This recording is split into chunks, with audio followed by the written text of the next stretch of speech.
stakeholders and private school associations, such as the Catholic Educational Association of the Philippines, the Association of Christian Schools, Colleges, and Universities, the Philippine Association of Colleges and Universities, and we have also engaged international experts.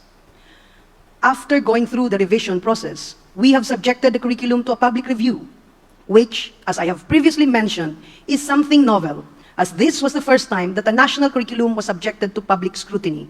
We encourage the public and interested stakeholders to provide feedback on the shaping papers and curriculum guides for kindergarten to grade 10.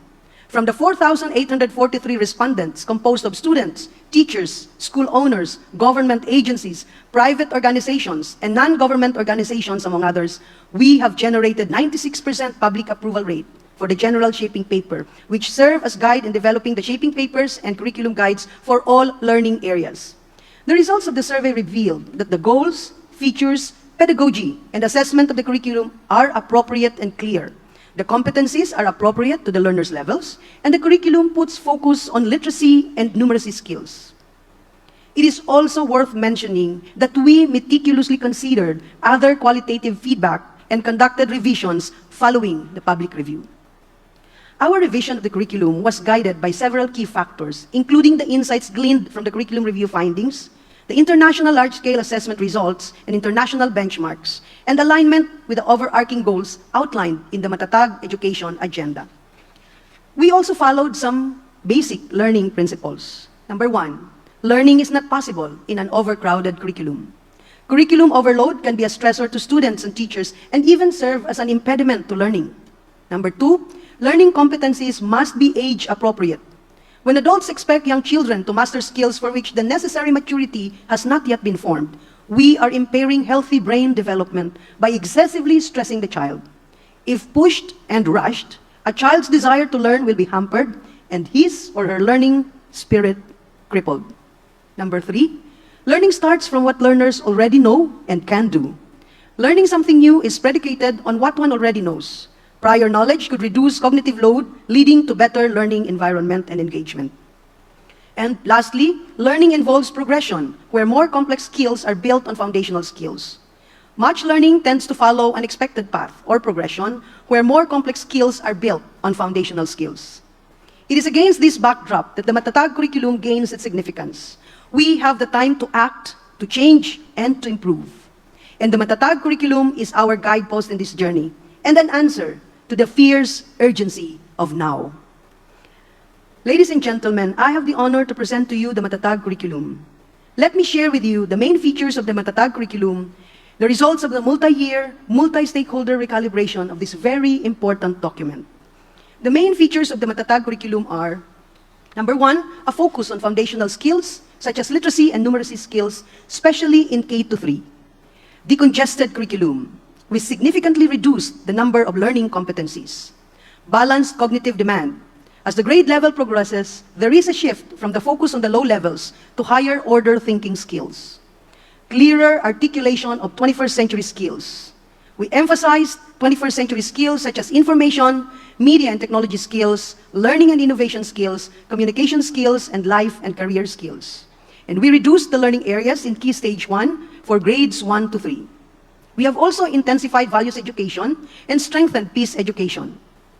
And lastly, we made sure that our curriculum is on a par with international standards. Our major concern was the congestion of the curriculum, which necessitated streamlining its intent and content.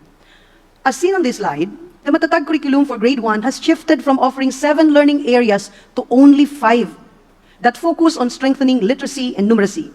New learning areas, language, reading and literacy, and makabansa are introduced. These learning areas have been deliberately crafted rather than simply merging or integrating the existing learning areas. The creation of a language curriculum gives more emphasis to the development of oral language skills for communication in the language that the learners understand, which is essential in developing foundational skills for literacy and learning other content areas. Reading and literacy equips learners with a strong foundation in reading skills, comprehension, and critical thinking, and concurrently fosters a love for reading and helps learners develop the necessary skills to become confident and proficient readers. Mathematics remains to be a significant part of the Matatag curriculum. Our goal is to move beyond rote learning and make mathematics an engaging and enriching learning area for our learners as early as grade 1. We also introduced a new learning area called Makabansa that seamlessly weaves vital content and skills from civics, arts and culture, history, and physical education and health. Layunin ng Makabansa na maikintal sa murang kaisipan ng mga mag-aaral ang malalim na pag-unawa sa sarili at kolektibong pagkakakilanlan bilang isang Pilipino na nakaugat sa kanyang pagiging bahagi ng komunidad, bayan, lungsod, lalawigan, at maging rehiyon.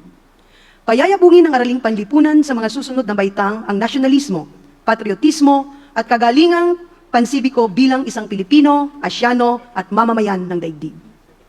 Finally, the fifth curriculum content we streamlined is GMRC, or Good Manners and Right Conduct, which we believe needs more emphasis in a world that is increasingly without borders, where we need to teach learners how to respectfully engage various relational dynamics and be inclusive citizens of their communities and the world. I will speak about this GMRC later. In sum, we reduced the learning areas in the lower years with only 5 for grade 1 and grade 2 and 6 for grade 3. Ang Makabansa ay naglalayong makahubog ng isang aktibong mag-aaral sa pamamagitan ng paglinang ng mahahalagang kasanayang nagpapamalas ng pagkakakilanlan, pagkamalikhain, pagkamalusog, at pakikipag-ugnayan sa kapwa at sa iba pang aspekto ng lipunan tungo sa pagiging holistikong Pilipinong taglay, ang ika-21 siglong kasanayan. Layunin din itong mapaunlad ng mga mag-aaral ang pag-unawa sa sarili at kultural na kamalayan, kasanayan upang maging malusog at malikhain at may kakayahang makipag-ugnayan sa kapwa at pamayanan. Sa murang isipan pa lamang ng mga bata ay nakikintal na sa kanila na alamin ang Pilipinas at sa mga susunod na baitang maipamulat na mahalin ito at pagsilbihan ito. Know the Philippines, love the Philippines, serve the Philippines is heavily inculcated in Makabansa and Araling Panlipunan learning areas, and widens their understanding as they tackle Southeast Asia context and global dynamics and processes. We decongested the curriculum by 70%, which supports our focus on the essential skills of literacy and numeracy. The act of decongesting our curriculum, reducing overcrowding, and focusing on the essential elements of learning has profound implications for our learners' educational experiences. First, this approach now provides learners with the time that they need to truly understand and assimilate the foundational elements of learning, rather than simply dabbling in a vast array of topics. Second, a less crowded curriculum allows learners to focus more intently on each learning area, leading to a deeper comprehension and retention of knowledge. Ultimately, the net effect of this transformation is a more targeted, effective, and meaningful learning experience. Ang lahat ng mga nabanggit ay tumutukoy sa ating makabagong kurikulum na napapanahon. We ensured that all components under each 21st century skill are clearly defined with specific examples that manifest in various learning areas. We recognize the importance of reinforcing the 21st century skills of our Filipino learners, aiming to equip them beyond just the traditional learning domains. The focus is on developing competencies that are vital in today's digital and global world. These include digital literacy, critical thinking and problem solving, future orientation and thinking, and resilience and adversity management. By strengthening these key areas, the Matatag Curriculum ensures that our learners are not only knowledgeable, but also adaptable, forward-thinking, resilient, and well-equipped for the 21st century. Values education is now intensified to ensure that we inculcate the right values across all levels, from kindergarten to grade 10. We have done this by introducing good manners and right conduct in kindergarten to grade 6 and values education in grade 7 to 10. This is also in keeping with the GMRC and values education law. The focus here is on nurturing the learners' essential socio-emotional skills, such as empathy and resilience, contributing to their emotional well-being and interpersonal relationships, and ultimately building a strong character. O ang tapang humarap sa anumang hamon. This fosters social responsibility and encourages active community participation. Ang pagsasabuhay ng pagmamahal sa Diyos, sarili, pamilya at kapwa, kalikasan, bansa at daigdig, tungo sa kabutihang panlahat ay itinuturo dito sapagkat ang tunguhin ng asignaturang ito ay makapaghubog ng kabataang Filipino na nagpapasya ng may mapanagutan, kumikilos ng may wastong pag-uugali at pagkiling sa kabutihan. Ang malinaw na artikulasyon ng 21st century skills at ang pagpapaigting ng values education ang makapag-aangat ng talinong mula sa isip at puso.